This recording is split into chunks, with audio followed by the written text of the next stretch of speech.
Ya con nosotros el constitucionalista Sebastián López. Doctor López, muy buenos días. Gracias por estar con nosotros en esta mañana.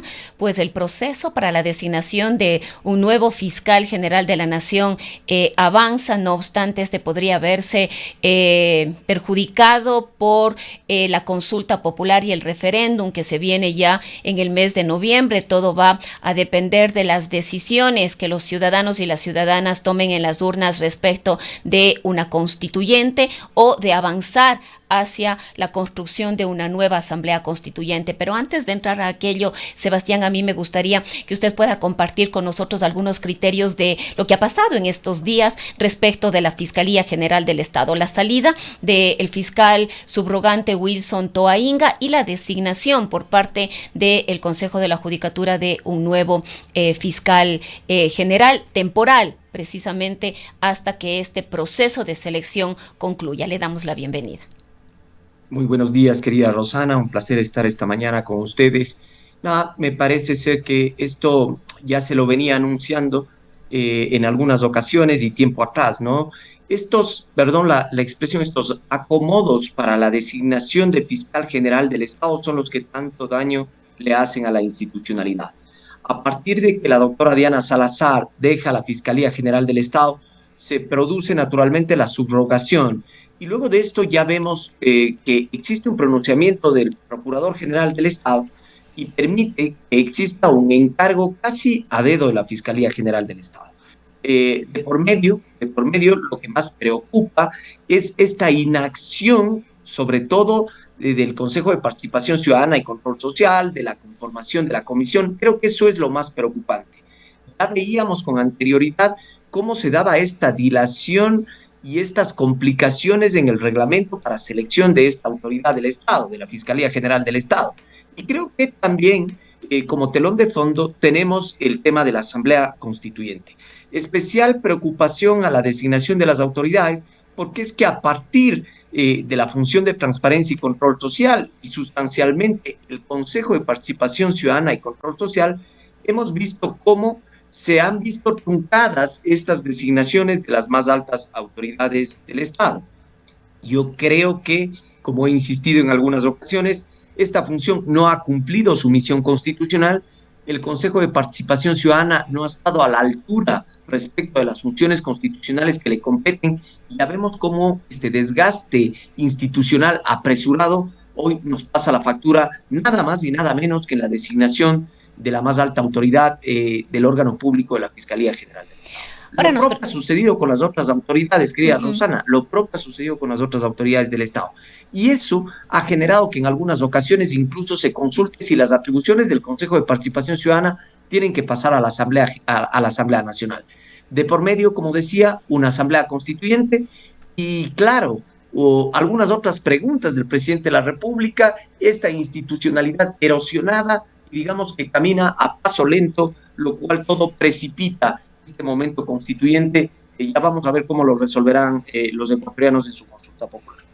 Ahora quizás valdría profundizar un poquito en por qué se va el fiscal Wilson Toainga. Lo sacan, él al parecer hizo solo una consulta aparentemente a la Procuraduría General del Estado en relación a una ausencia temporal frente al cargo. No obstante, se da un proceso rápido, eficaz en este caso, y se procede, como decía, de manera muy rápida a designar a un nuevo fiscal. Bueno, conocer cuáles son las razones personales resulta difícil, pero a la luz de los acontecimientos, uno puede ver naturalmente cómo es que el fiscal Toainga, de alguna manera, primero genera una consulta al Procurador General del Estado, y claro, se da esta sucesión o este recambio en la primera autoridad de la Fiscalía General del Estado. Las razones personales, sin duda, no las conocemos, pero ya podemos ver cómo este nuevo fiscal que ha sido designado, de alguna manera, cuál es el vínculo directo que mantiene el fiscal designado. Lo propio, Rosana, sería que el Consejo de Participación Ciudadana habilite de manera inmediata, sin dilación alguna. Yo creo que acá es una falta de responsabilidad tener que esperar los resultados de una eventual consulta popular. Acá, naturalmente, si se plantea una asamblea constituyente, todo el diseño institucional cambiará, pero yo creo que casi que estamos viviendo el producto de la irresponsabilidad del Consejo de Participación Ciudadana. El concurso tenía que haberse iniciado desde abril. Los primeros problemas se dieron hacia el estatuto de selección y conformación.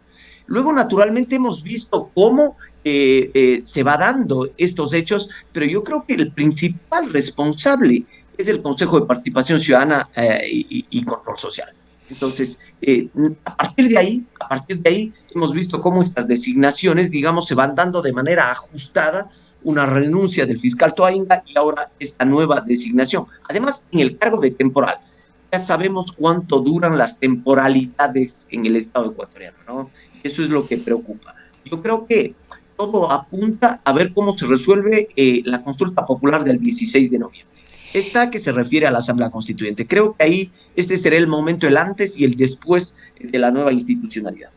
Ahora, nuevamente podría quedarse truncado este concurso para la designación de un nuevo fiscal o una nueva fiscal general de la Nación con esta consulta a la que vamos a ir el día 16 de noviembre. Aquí todo va a pasar por la decisión que tomen los ecuatorianos y las ecuatorianas. Primero, de si queremos o no ir hacia una asamblea constituyente y luego, si esta asamblea constituyente, por ejemplo, esta nueva constitución decide en su momento eliminar, por ejemplo, el Consejo de Participación Ciudadana y Control Social. ¿Qué pasaría en este caso? Tendría que iniciar nuevamente un proceso. Pero fíjese usted, Rosana, que además, si la ciudadanía ecuatoriana decide aprobar el momento constituyente, no es una cuestión de la noche a la mañana. Si se decide aprobar el momento constituyente, tendrá que pasarse a la selección de asambleístas, elaboración eventual del texto constitucional, un texto constitucional que según el estatuto durará 6 meses, prorrogable por 3 meses adicionales, más lo que sería la selección de asambleístas, es decir, no menos de un año. Estamos hablando de que eventualmente, si se apruebe el sí, eso habrá que ver si sucede, si se aprueba el sí, en no menos de un año tendríamos recién un texto constitucional que sería sometido a consulta popular. La pregunta es, en este tiempo, ¿quiénes serán las autoridades? Yo creo que nuevamente veremos en este tiempo cómo se prolonga el ejercicio de las autoridades que tenemos ahora designadas. El gran responsable, Consejo de Participación Ciudadana y Control Social. Ya vemos cómo esta institución no ha funcionado, por eso hablábamos eventualmente que la Constitución debería ser actualizada, reformada, pero para que nos entienda la ciudadanía, no necesariamente una nueva Constitución. Hay muchos riesgos de por medio, pero si eso sucede, ya vemos cómo estas designaciones, que actualmente las podemos sentir por culpa de este retraso indolente y irresponsable del Consejo de Participación Ciudadana, hasta podrían prolongarse durante toda la etapa del momento constituyente, eventualmente hasta la nueva aprobación de la Constitución.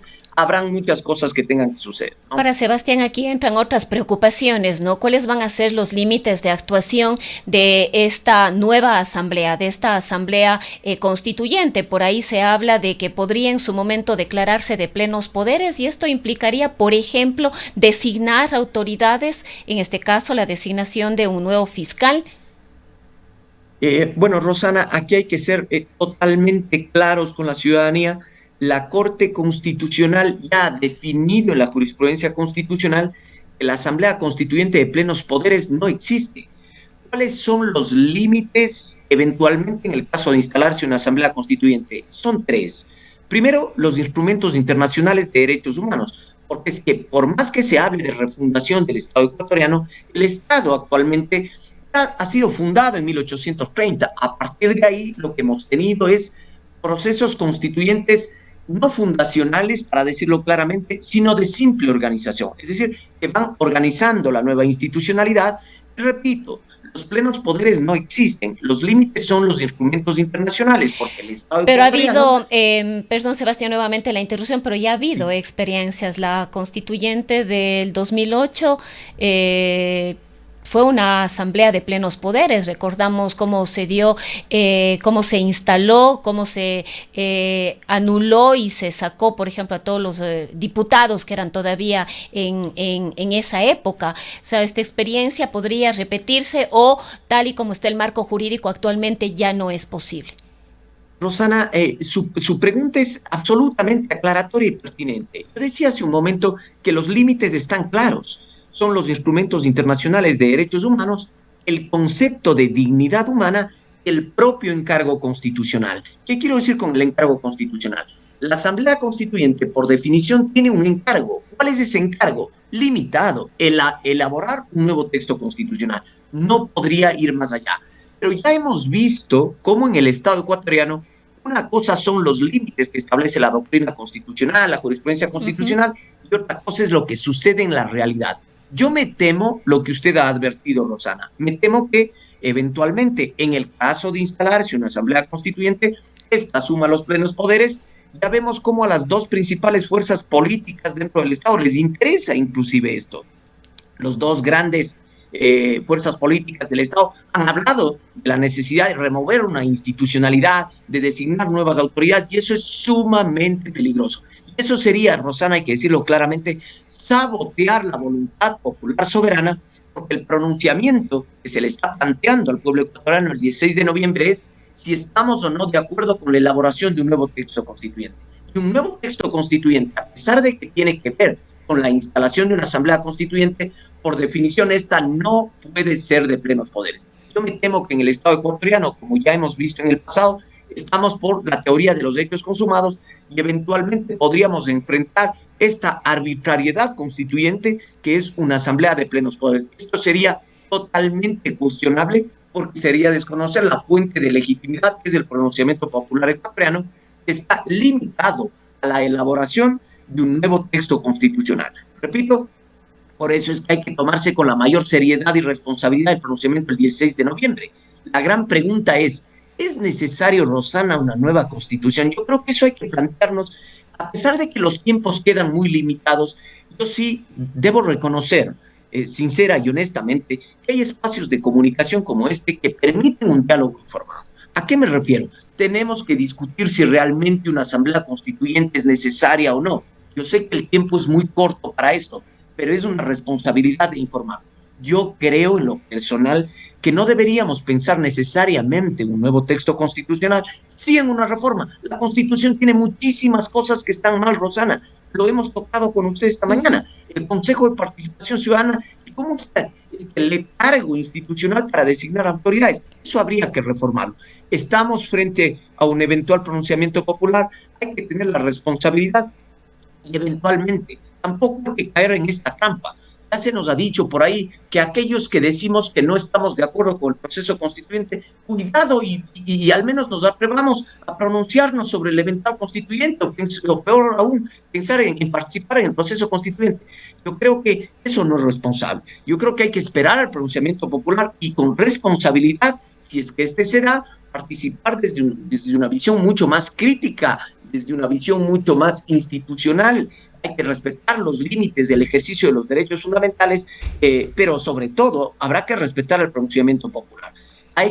La gente tiene que informarse. Yo no creo que sea el momento para una asamblea constituyente, además de por medio, Rosana, perdóneme que me extienda en esto, un estado de excepción, una ciudadanía absolutamente polarizada, y la pregunta ¿es el momento para un especial consenso y discusión pública de una asamblea constituyente? Yo creo que no.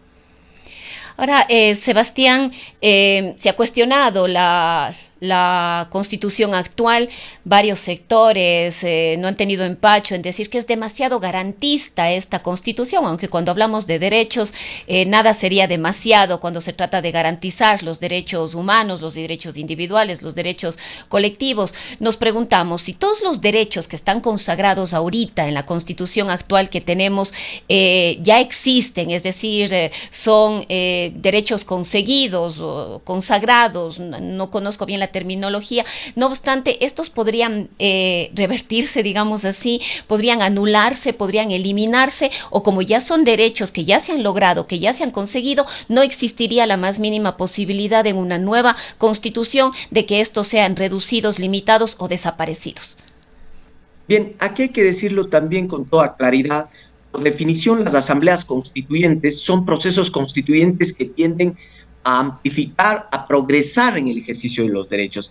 Es absolutamente incomprensible que una asamblea constituyente que pretende refundar una institucionalidad, esto de refundar entre comillas, pero que pretende dar un paso adelante en la democracia, en la institucionalidad, restrinja derechos. De manera que esto sería absolutamente incomprensible.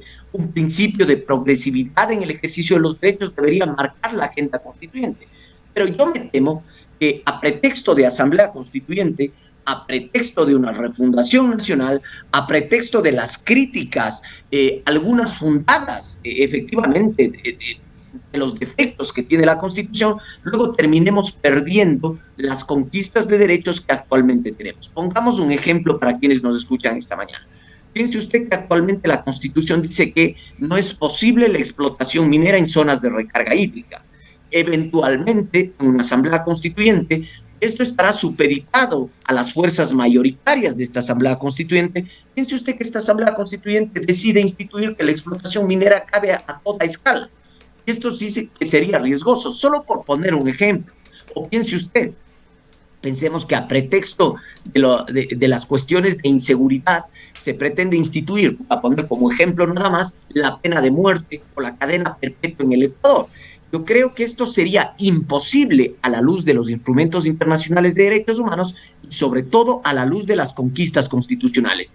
He ahí el riesgo, querida Rosana, porque esta Asamblea Constituyente, obedeciendo a las voluntades mayoritarias que eventualmente la integren, podrían desconocer todos los límites, la conquista de derechos, el principio de progresividad, y paradójicamente, en lugar de progresar, dar un paso hacia adelante en la institucionalidad, luego muy probablemente estemos frente a este acto riesgoso de que estas conquistas sean perdidas y que la nueva Constitución hable de un nuevo catálogo de derechos, un catálogo ciertamente restringido, limitado, recortado en derechos, lo cual sería peligroso. Por eso es que la ciudadanía debe tener toda la información necesaria y la responsabilidad necesaria como para tomar una decisión informada el 16. Ahora, otro de los temas que no deja de preocupar, aunque esto pasará sin duda si es que a la final los ecuatorianos y las ecuatorianas decimos sí o no a una asamblea constituyente, es la conformación de esta asamblea. ¿Cómo va a estar constituida esta asamblea? El método que se ha establecido para el proceso de asignación de escaños, que es el método de Hon, nos preguntamos qué sentido tiene cuando hay provincias que van a tener un solo asambleísta, otras van a tener dos asambleístas. ¿Cómo ve usted esta conformación también de la Asamblea Nacional? Además, en el contexto político y de radical polarización que vive el país y que ya tenemos como ejercicio y como ejemplo la Constitución y la conformación de la actual Asamblea Nacional. Esa es la mejor lectura, querida Rosana, a partir de su consulta. Y yo creo que el método que está definido en el Estatuto de Conformación de una eventual Asamblea Constituyente naturalmente favorece a los partidos políticos que han marcado la agenda y la discusión pública. Estoy pensando sobre todo en la Revolución Ciudadana, estoy pensando en ADN y cómo está estructurada la representación parlamentaria hoy en la Asamblea. En otras palabras, muy probablemente el reflejo de una Asamblea Constituyente será lo que hoy tenemos en una Asamblea Nacional. Y eso podría derivar en dos cuestiones. Una, en un acuerdo institucional de las dos fuerzas políticas mayoritarias, dejando de lado una tercera vía, una tercera posibilidad, un tercer bloque en donde se plantee una visión crítica del momento constituyente, algo más propositivo. Esto lo podría marginar. Y la otra es que exista un bloqueo institucional en la Asamblea Constituyente. Recuerde que el Estatuto de Conformación, para que lo sepan los ecuatorianos, de la eventual constituyente, establece que para ciertos temas, al menos eso es positivo, Rosana, dice que se requerirá 2/3 para definir los derechos y garantías, 2/3 para la forma de Estado, y piense usted que con una polarización como la que tenemos, como un método de asignación de escaños que está definido, fíjese que para eso hoy se plantean dos representantes en una asamblea constituyente de 80, me parece ser que el método no favorece a una representación más de orden ciudadano, que tenga otra visión, y esto podría o bloquear el momento constituyente o en su defecto ser un simple reflejo de lo que ya tenemos en la Asamblea Nacional, limitando a una tercera vía, a una tercera posibilidad, que podrían ser más voces críticas dentro del momento constituyente. Pero a pesar de aquello, no deben faltar estas voces, porque esas también son necesarias para el proceso constituyente. Ahora, Sebastián, hablemos también no solamente de la pregunta que nos podría llevar a una constituyente, hablemos de las otras preguntas que se incluirían en este proceso eleccionario de consulta del 16 de noviembre. Pero además nos preguntamos, ¿son necesarias estas otras preguntas o ya serían infructuosas la respuesta que se dé en relación a ellas si es que a la final terminaríamos cambiando la Constitución o avanzando en cambios de la Constitución de la República? El tema de el no financiamiento a las organizaciones políticas o la reducción de los asambleístas. Yo quisiera aportar esta mañana en la discusión, yo lo había dicho esto en un medio de comunicación nacional, lo siguiente. ¿No les parece paradójico, querida ciudadanía, queridos ecuatorianos, el presidente nos plantee 3 preguntas de reforma a la actual Constitución y adicionalmente una pregunta adicional que tiene que ver con la reforma a una nueva Constitución? Es decir, no es preocupante que por un lado se nos plantee reformar 3 cuestiones sustanciales de la Constitución 2008 y por otro lado se nos plantee si estamos de acuerdo con la expedición de un nuevo texto constitucional. Yo creo que el presidente, perdóneme, está jugando a 2 bandas o a 2 posibilidades. Si es que me sale la Asamblea Nacional Constituyente, cambio toda la Constitución y si no, me juego por estas 3 preguntas. Yo esperaría que el 16 de noviembre la gente tenga el sentido crítico necesario, como no para aprobar todo sí o todo no, dependiendo de las cuestiones particulares que se nos presenten. Las 3 preguntas que se plantean en reforma a la actual Constitución tienen que ver el no financiamiento estatal a partidos políticos, la reducción del número de asambleístas y la instalación de bases militares en el Estado ecuatoriano. Por otro lado, una 4 pregunta es si estamos de acuerdo o no con una asamblea constituyente. Esto es altamente paradójico, preocupante y yo creo que hasta cierto punto irresponsable tener que formular en una misma consulta popular estas 2 cuestiones que van en 2 sentidos diferentes. Y ahí tiene la ciudadanía la oportunidad de poder responder de manera informada a este pronunciamiento popular. Yo creo que bien podríamos tener un pronunciamiento respecto de las preguntas y otro respecto de la Asamblea Constituyente. Pero esto pasa nuevamente, Rosana, porque la ciudadanía se entere. 4 preguntas, 3 de reforma a la actual Constitución, una que tiene que ver con que si estamos de acuerdo con una nueva Constituyente. Esto es incomprensible.